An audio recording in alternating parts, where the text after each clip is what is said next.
Hetal college campus में बैठी थी। जब उसके क्लास पूरे हुए तो वह अपनी सहेली के साथ बातें कर रही थी। उसे रास्ते से जाते समय गायत्री दिखी। गायत्री को आवाज़ दी, गायत्री इधर आओ। हेतल की आवाज़ सुनते ही गायत्री हेतल के पास गई। दोनों बात करने लगी। बातचीत के दौरान अचानक हेतल को याद आया कि उसने सुना है कि सुमन ने आत्महत्या कर ली है। इस बारे में गायत्री से जानना चाहा। सुमन, हेतल और गायत्री दोनों की यह बचपन की सहेली थी। गायत्री और सुमन दोनों एक दूसरे की पड़ोसी थी। हेतल दूसरे गांव में रहती थी।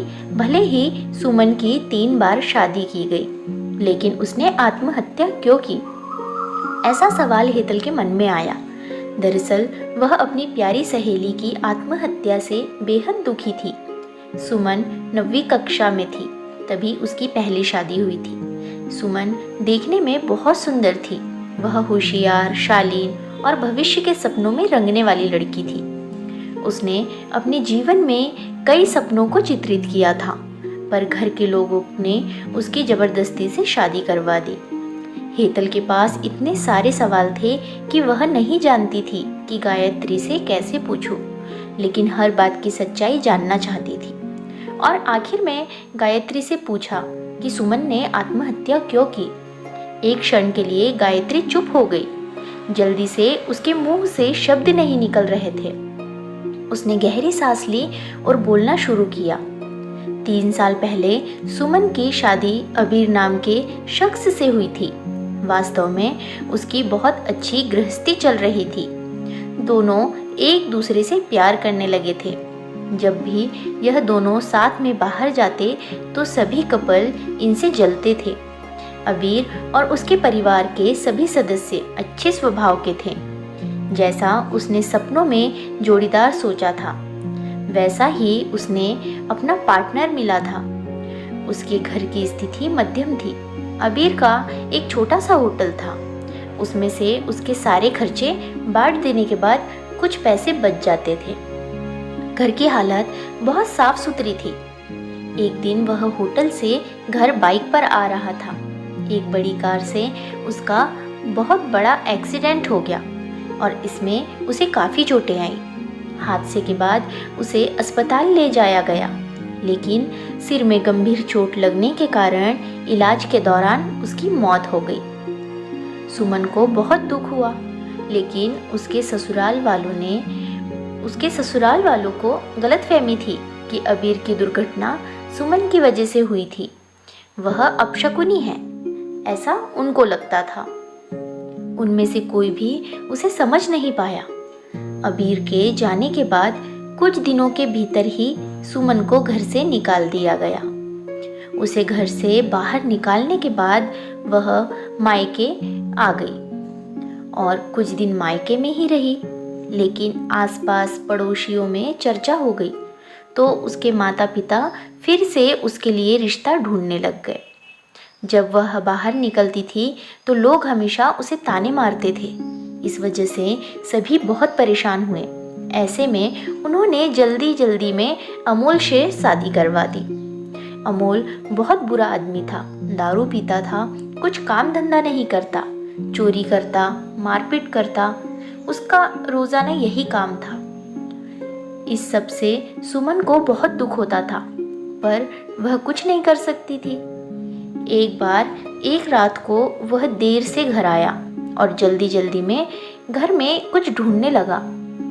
सुमन ने उसे पूछा, पर उसने कुछ भी नहीं बोला। उसे जो चीज चाहिए थी वह उसे मिली नहीं। इस वजह से वह वहां से बाहर चला गया। सुमन रात भर उसकी राह देखती रही, पर वह आया ही नहीं। दूसरे दिन पुलिस को उसका मृतदेह रास्ते के किनारे पर पड़ा हुआ मिला। उसका चाकू से किसी ने खून किया था। यह खबर सुमन को पता चली तो उस पर दुख का पहाड़ टूट पड़ा। कुछ दिनों तक वह अपने ससुराल में रही, लेकिन बाद में ससुराल वालों ने उसे प्रताड़ित करना शुरू कर दिया। इस वजह से सुमन वापस मायके आ गई। घर आकर कुछ दिन ऐसे ही बीत गए। हर दिन आ रहा था और जा रहा था, लेकिन सुमन की स्थिति वही थी। उसकी तरफ देखा नहीं जा रहा था। उसका परिवार उसकी स्थिति को सहन नहीं कर सके, इसलिए उन्होंने उसकी वापस शादी करने का फैसला किया। उसके लिए रिश्ता ढूंढने लगे। उनके रिश्तेदारों में गौतम नाम का लड़का था। उसकी पहले से ही एक बार शादी हो चुकी थी और गौतम से सुमन की शादी करवा दी। सुमन बहुत खुश थी। शादी हुई और कुछ महीनों बाद उसे मालूम हुआ कि गौतम को कैंसर है, ब्लड कैंसर। इस बात का पता चलते ही उसके हंसते हुए चेहरे पर फिर से दुखी छा गई, लेकिन उसने हिम्मत नहीं हारी। उसने इन सब का सामना किया। 5 महीने तक अपने पति की सेवा की, लेकिन आखिरकार 5 महीने बाद उसके पति की मौत हो गई। इस दुख से वह तंग आ चुकी थी। कुछ दिन बीत गए, लेकिन बाद में ससुराल वालों ने उसकी जिम्मेदारी लेने से इनकार कर दिया, उसे घर से निकाल दिया। उसके बाद वह फिर मायके चली आई, लेकिन उसके माता पिता और भाई बहन भाभी इस बार उसे घर में नहीं आने दिया। सभी तरफ से रास्ते बंद हो चुके थे। उसके लिए उसे उम्मीद ही कोई किरण नजर नहीं आ रही थी। अंततः उसने खुद को खत्म करने का फैसला किया, उसका जीवन समाप्त कर दिया। सुमन की यही कहानी सुनकर हेतल की आंखों से आंसू भर के बहने लगे। पूरा दिन वह सुमन के बारे में सोचती रही। क्या इन तीनों घटनाओं में बेचारी सुमन का कोई भी दोष था? क्या उसके माँ बाप को सिर्फ उसकी शादी करके उसे बार बार किसी के पास भेज देना सही था? वो उसे अपने पैरों पर खड़ा करने की कोशिश भी तो कर सकते थे। सच कहूँ तो हेतल की जान उसकी बदनसीबी ने नहीं, उसके परिवार की, उसके आसपास के लोगों की छोटी सोच ने ली है। वो बेचारी मनहूस नहीं, बदनसीब थी, क्योंकि उसके आसपास ऐसी सोच रखने वाले लोग थे। तो फ्रेंड्स, आपको ये स्टोरी कैसी लगी? अपनी राय कमेंट बॉक्स में ज़रूर बताएं। वीडियो को लाइक शेयर ज़रूर करें और चैनल को सब्सक्राइब करना बिल्कुल ना भूलें, क्योंकि आपके लिए मैं ऐसी ही अच्छी अच्छी कहानियाँ लेकर आती रहती हूँ। धन्यवाद।